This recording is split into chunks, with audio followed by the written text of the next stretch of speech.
Hey, hello everyone, welcome back. So in today's episode, we are going to talk about omega-3. So please stick around till the end because you will get some tips and some sources of omega-3s and also why you need omega-3s. So I'm going to start just by explaining to you what omega-3 is, why do we need it, and then I will tell you some of the sources and the best ways that you can get it. And I'm going to specifically mention vegan and plant-based ones. I'll also talk a little about why they are better than the animal sources as well. So let's start. So what is omega-3? So omega-3 is a common name given to a specific set of long-chain fatty acids. And you get omega-3 and you get omega-6.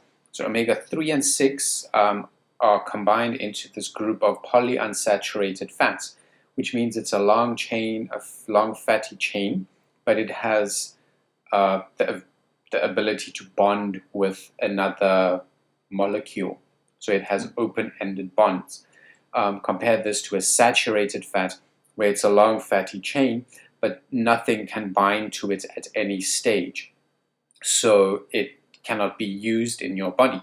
Where an unsaturated fatty acid can readily be used in your body, and it's one of the essential parts that we need in our body.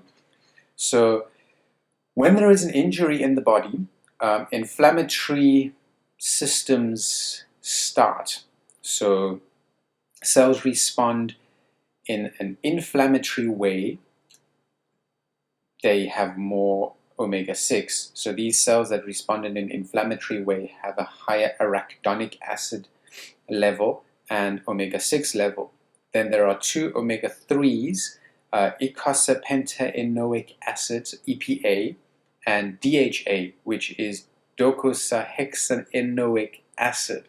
So they are quite a mouthful, but easily it's just EPA, DHA, and arachidonic acid, or ARA.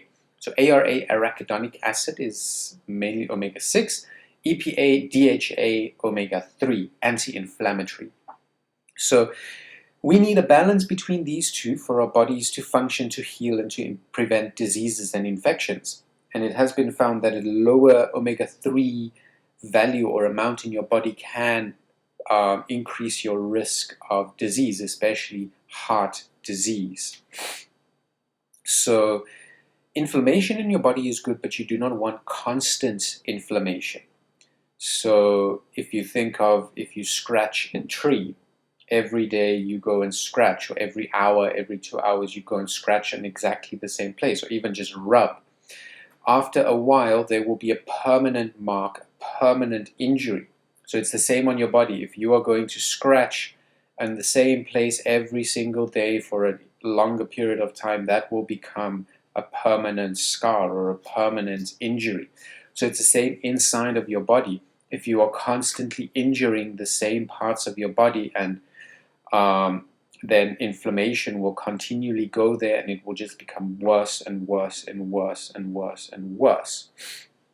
Okay, so you want inflammation, but you do not want constant inflammation, and you do not want a prolonged period of inflammation. You want to keep it shorter. So that's why we want predominantly omega-3 in the body. So at the moment, with a Western diet, this balance is completely out of whack. It can go as high as 65 to 1 omega-6 to 3. So 65 omega-6s compared to 1 omega-3, which is an extreme pro-inflammatory diet. So your body is constantly in inflammation, so it cannot function like it should. So you want to bring that inflammation down to something like a 4 to 1, or even a 1 to 4 omega-6 to omega-3. So 4 omega-6s to 1 omega-3, or 1 omega-6 to 4 omega-3s. That is the balance that you would want. So you can see that we are not eating an anti-inflammatory diet, we're eating a pro-inflammatory diet, and this is harmful to our bodies, and it increases our disease risk. So when an injury or an insult or some kind of infarction or a problem happens in our body, 4 things occur. So first, an increase in blood flow. then an increase in capillary permeability to let larger molecules through for healing. So leukocyte migration to the site to promote repair and the release of lipid mediators, cytokines, reactive oxygen species, as well as amino acid derivatives and enzymes. So these are all going there to help healing and repair and take away the harmful bacteria or the toxin or the disease or the bacteria. It's going to remove that and promote healing. So you need this balance between pro-inflammatory and anti-inflammatory so that you can heal properly. So too much of either one can be harmful. So too much omega-3 can cause your blood to become too liquid and not clot quickly enough. But usually there's no real risk of that because we have a high omega-6 diet. Okay.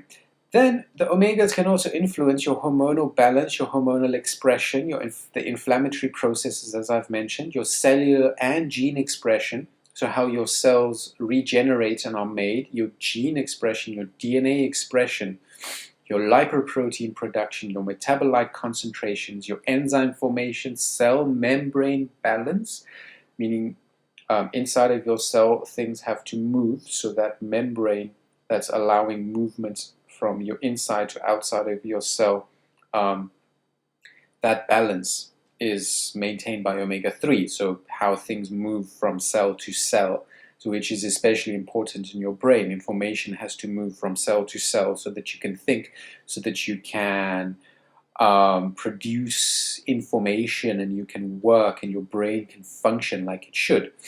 And then also the cell membrane permeability, so what's moving between the cells, inside, outside, cell to cell communication.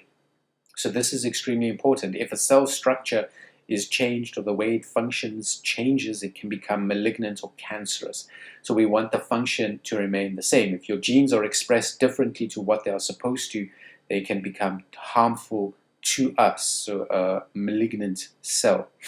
So we need omegas every single day.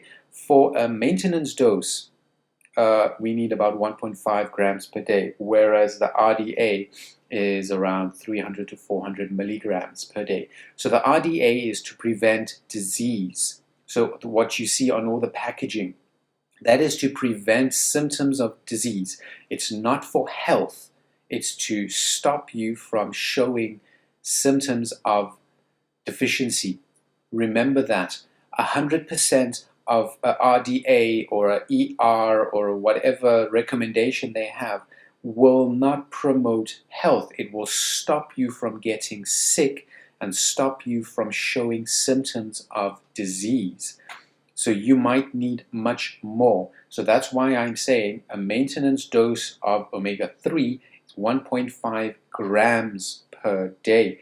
So you'll see in my next video, the 5 and 5, I'm going to be using the RDA as a kind of a backbone, and you'll see some of the sources of omegas have much higher levels than the actual RDA. So when you have a disease, you can go up as high as 7 grams per day of omega-3. So this is in diseases like arthritis, ulcerative colitis, multiple sclerosis, obesity, heart disease. So inflammatory diseases, you can really up that omega-3 levels. Then plant sources versus animal sources. So all animals get their omega-3 from plants. They contend that animal sources are better because they have already changed the omega-3 into the form that your body might use. But they do not think of the fact that your body might use it in many different ways. It will make it into different molecules if it gets the original source. If it starts with an EPA or a DHA, your body will change it. So we are eating the fatty acid, our bodies will change and manipulate these molecules into what exactly it needs. So that's why we need to eat the source and not the second-hand product.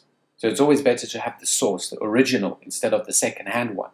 So the animal might have already changed that omega-3 into a source that seems like it might be usable to the body, but it might not in fact be the source that our body needs. And also when this fat is contained in the animal product, then the animal product takes much longer to digest, and it increases the risk of it going rancid or being unusable to the body.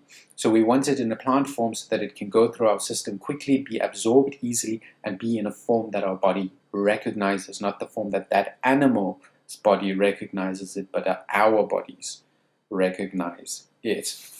Okay, so then some examples. So some examples of omegas: sea vegetables like seaweed, kelp, seeds, nuts are good sources. Seeds are the best. They are the best sources. And then you get some green leafy vegetables like broccoli, Brussels sprouts. But kelp and seaweed are also fantastic, and sea moss. They are fantastic sources of omega-3s, and they also contain high amounts of iodine, which we don't often get, especially if you want to decrease your salt intake, because they iodize salt. We don't want a lot of salt in our bodies because that negatively affects our health. So it's better to get your iodine from a different source. So sea vegetables like kelp, seaweed, sea moss, they are good sources of iodine for your thyroid, to keep your thyroid functioning well. So then also beans, tofu, and as I've mentioned, green vegetables are good sources of omega-3. And just one serving of chia seeds, 28 grams of chia seeds, contain 4,915 milligrams of omega-3. So 4.9 grams of omega-3. So just one 28-gram serving of chia seeds will give you your omega-3 for the day. So it's not hard to get. It's really easy, especially if you like a smoothie or a juice. You can just add your chia seeds to it, and you can add any of the other seeds: hemp seeds, flax seeds, sesame seeds, pumpkin seeds. You can add any of those and you'll get your omega-3s. And watch out for the 5 and 5 video, where I'll tell you a little bit more about the sources of omega-3. So that is the short part of omega-3s. It's essential to your body, especially to your brain. Your brain is mostly fat, so your brain wants EPA, DHA, and it's especially important in child development as well. So I hope you enjoyed this video. Please subscribe, like, comment, share, and look out for the next video, 5 in 5. Then, as always, stay healthy, and to God be the glory.